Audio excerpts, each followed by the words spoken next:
మన మధ్యలోనికి ANK school యజమాని correspondent, అలాగే అడ్వకేట్ అలీభూషణ్ సార్ గారు మన మధ్యలోనికి వచ్చారు. చీఫ్ గెస్ట్గా ఈ యొక్క క్రిస్మస్ యొక్క దినాన వారు మన మధ్యలోనికి వచ్చారు. ఆహ్వానించిన వెంటనే వారు కొన్ని నిమిషాలు మనతో మాట్లాడతారు. క్రిస్మస్ సందర్భంగా కనుక వారిని ప్రేమతో ఆహ్వానిస్తున్నాం. అందరూ చప్పట్లు కొట్టి దేవుని నామమున మహిమపడతాం. ప్రైజ్ లార్డ్, హల్లెలూయా.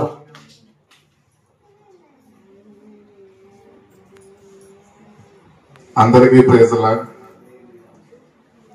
ఇక్కడికి వచ్చిన అందరికీ క్రిస్మస్ శుభాకాంక్షలు.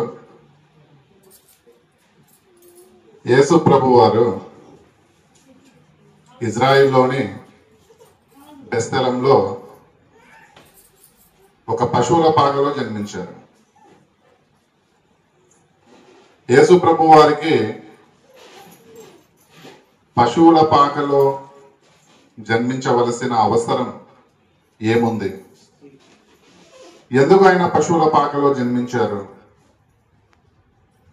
మరియమ్మ గర్భంలో, అంటే కన్యక గర్భంలో, మరియమ్మ కన్యక గర్భంలో యేసు ప్రభువు జన్మించడానికి కారణం మరియమ్మకి బెస్తెలంలో పశువుల పాకలో మాత్రమే ఆమె నివసించడానికి నివాసాన్ని ఇచ్చారు. అప్పట్లో మరియమ్మకి పశువుల పాకలో నివాసం ఇచ్చినందుకు యేసు ప్రభు వారు పశువుల పాకలో జన్మించారు. యేసు ప్రభు వారు, చాలా మందికి ఈ రోజు వరకు డౌట్ ఉంది, యేసు ప్రభు వారు దేవుడా లేదంటే దేవుడు పంపిన ప్రవక్త? మీరే చెప్పండి, యేసు ప్రభు వారు దేవుడా, దేవుడు పంపిన ప్రవక్తన? దేవుడు. దేవుడు మనిషి రూపంలో మన భూమి మీదకి వచ్చాడు.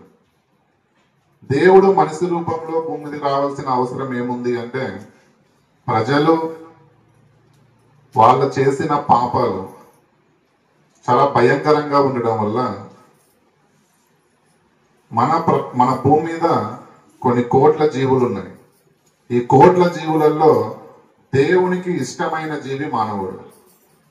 దేవుడు ఎంతో ఏరి కోరి ప్రేమతో మానవుణ్ణి ఒక మట్టి ద్వారా తయారు చేసి ఆ మట్టికి జీవం పోసి ఈ భూమి మీదకి పంపించాడు. దేవునికి ఇష్టమైన జీవి మానవుడు పాపంలో కూరుకొని పోతా ఉంటే మనిషి యొక్క పాపాన్ని కడగడానికి, మనిషి యొక్క పాపాన్ని దేవుడే స్వయంగా ఆయన రక్తంతో కడగడానికి ఈ భూమి మీదకి మనిషి రూపంలో వచ్చాడు. మనకు చాలా పండుగలు ఉన్నాయి.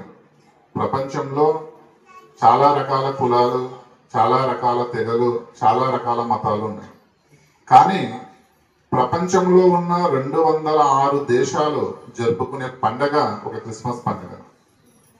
ప్రతి దేశంలో, ఈవెన్ పాకిస్తాన్ లో కూడా క్రిస్మస్ పండుగ జరుపుకునే యేసు ప్రభు అర్ధరాత్రి అని చెప్పి 24వ తేదీ అర్ధరాత్రి నుంచి ఉపవాసాలు ఉండి 25వ తేదీ మధ్యాహ్నం వరకు క్రిస్మస్ వేడుకల్లో పాల్గొన్న